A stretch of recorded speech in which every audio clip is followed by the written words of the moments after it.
semua terlihat baik-baik saja. Tidak ada bencana, tidak ada konflik besar. Namun, hati gelisah.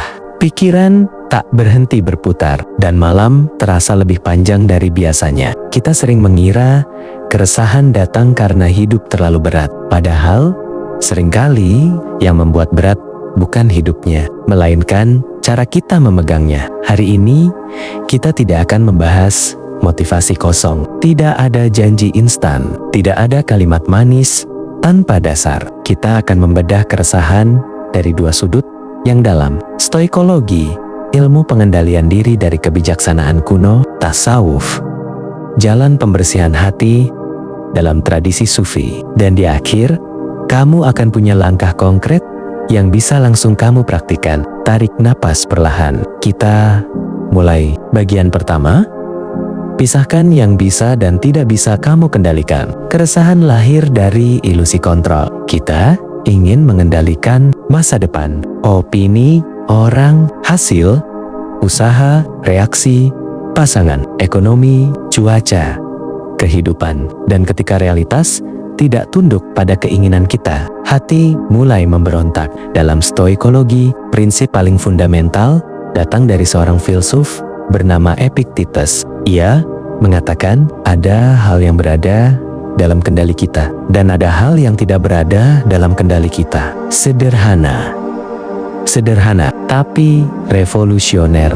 Yang bisa kamu kontrol sikapmu, responmu, pilihanmu, usahamu, niatmu. Yang tidak bisa kamu kontrol penilaian orang, hasil, akhir, masa, lalu kematian, cuaca, kehidupan. Sekarang, jujur, selama ini energimu lebih banyak habis di wilayah mana? Keresahan muncul ketika kamu berdiri di wilayah yang bukan milikmu. Tasawuf menyebut ini sebagai kegagalan memahami batas antara ikhtiar dan tawakal. Ikhtiar adalah tugasmu, tawakal adalah kesadaran bahwa hasil bukan wilayahmu. Hati menjadi tenang ketika batas itu jelas. Bukan berarti kamu berhenti berusaha, tapi kamu berhenti memaksakan. Dan disitulah ruang napas pertama tercipta. Bagian kedua, ubah tafsir, bukan peristiwa. Kita sering berkata,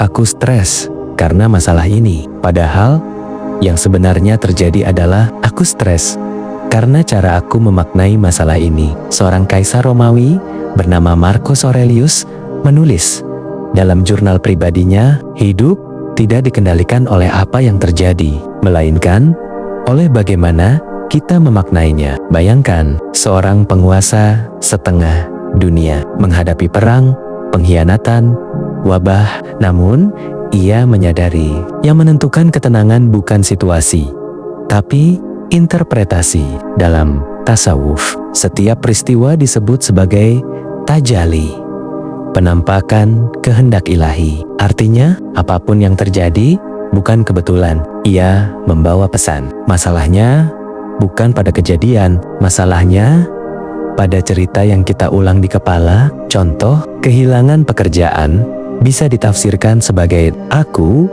gagal, hidupku hancur, atau bisa ditafsirkan sebagai aku sedang diarahkan. Kegagalan bisnis bisa menjadi aku tidak berbakat, atau aku sedang dilatih. Peristiwa sama, makna berbeda, hasil batin berbeda.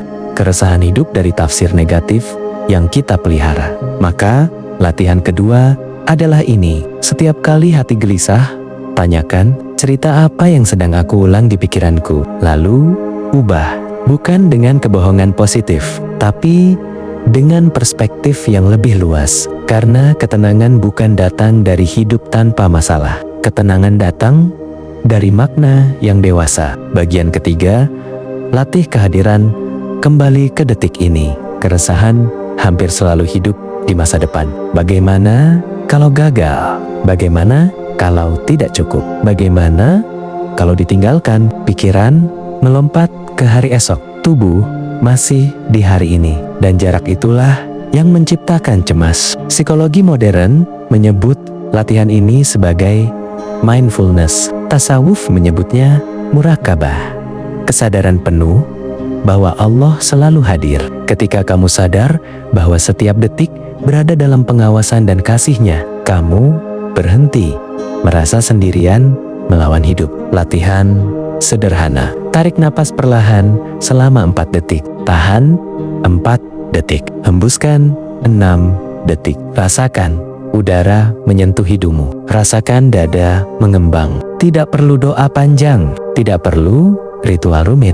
Hadir saja. Stoik juga mengajarkan untuk kembali ke momen kini, karena satu-satunya waktu yang benar-benar kamu miliki adalah sekarang. Masa lalu tidak bisa diubah, masa depan belum tiba. Keresahan kehilangan tenaga ketika kamu berhenti memberinya bahan bakar masa depan, dan perlahan hati mulai stabil. Bagian keempat, berhenti melawan kenyataan. Banyak orang tidak lelah karena masalah, mereka lelah karena melawan kenyataan. Kok harus begini?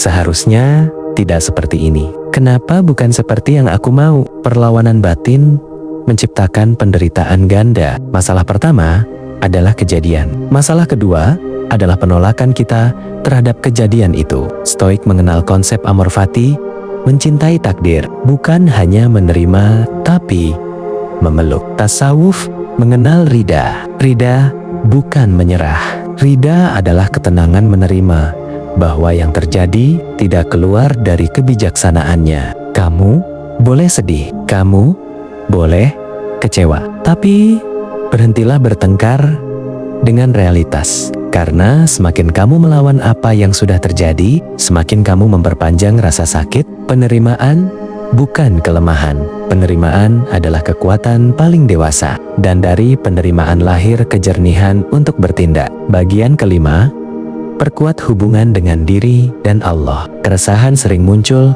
karena kita terputus. Terputus dari diri sendiri. Terputus dari makna. Terputus dari Allah. Hidup terlalu cepat. Pikiran terlalu bising. Hati terlalu jarang diajak bicara. Dalam tasawuf, ketenangan lahir dari dizikir, bukan sekadar lisan menyebut namanya, tapi hati yang sadar. Stoik pun memiliki praktik refleksi malam, evaluasi diri. Apa yang kulakukan dengan baik? Apa yang bisa kuperbaiki? Psikologi modern menyarankan journaling, menulis isi hati untuk merapikan pikiran. Cobalah ini selama 7 hari. 5 menit napas sadar, 5 menit menulis isi hati, 1 kalimat syukur setiap hari. Kamu akan terkejut melihat perubahan kecil yang konsisten. Karena ketenangan bukan hasil dari satu ceramah. Ia adalah hasil dari latihan harian. Keresahan adalah undangan. Mungkin selama ini kamu melihat keresahan sebagai musuh. Padahal ia bisa menjadi undangan. Undangan untuk memperjelas batas kontrol, memperbaiki tafsir, melatih kehadiran, menerima kenyataan, mendekatkan diri pada Allah. Keresahan tidak selalu tanda kelemahan. Kadang ia tanda bahwa jiwamu ingin naik tingkat. Sekarang tarik napas dalam, rasakan detak jantungmu. Katakan dalam hati, aku berhenti melawan yang bukan wilayahku. Aku belajar menerima, aku memilih tenang. Jika kamu ingin hati lebih stabil secara ilmiah dan spiritual, mulai dari langkah kecil, karena psikologi modern membuktikan kebiasaan kecil yang konsisten mengubah struktur pikiran. Dan tasawuf mengajarkan hati yang dibersihkan perlahan akan memantulkan cahaya. Jika tulisan ini menyentuhmu, tulis di komentar, saya memilih tenang. Dan jika kamu ingin perjalanan yang bukan hanya motivasi sementara, tapi transformasi batin yang nyata, ikuti terus perjalanan ini. Karena jiwa yang kuat tidak lahir dari hidup yang mudah. Ia lahir dari hati yang terlatih. Sekarang, sebelum kamu menutup video ini, diamlah sebentar. Rasakan napasmu masuk dan keluar. Jika hari ini hatimu sedikit lebih ringan, jika pikiranmu sedikit lebih jernih, jika dadamu terasa sedikit lebih lapang, itu bukan karena kata-kata ini. Itu karena jiwamu memang sedang siap untuk tumbuh. Dan perjalanan ini tidak berhenti di sini. Karena menenangkan hati bukan proyek satu malam. Ia adalah perjalanan pulang. Pulang ke kesadaran, pulang ke ketenangan, pulang kepada Allah. Di nafas baru, kita tidak hanya mencari semangat sesaat, kita membangun jiwa yang tahan badai. Kita melatih hati agar tidak goyah oleh dunia. Kita belajar melihat hidup bukan sebagai beban, tapi sebagai pembentukan. Jika kamu ingin terus berjalan dalam perjalanan ini, bukan sekadar menonton, tapi bertumbuh. Klik subscribe, bukan untuk menambah angka, tapi untuk menambah arah. Karena setiap video di sini adalah satu napas kesadaran dan perubahan besar. Selalu dimulai dari satu napas kecil yang kamu sadari. Tarik napas terakhir hari ini dengan penuh kesadaran dan katakan dalam hati, aku siap menjadi lebih tenang. Aku siap menjadi lebih sadar. Aku siap mengambil nafas baru.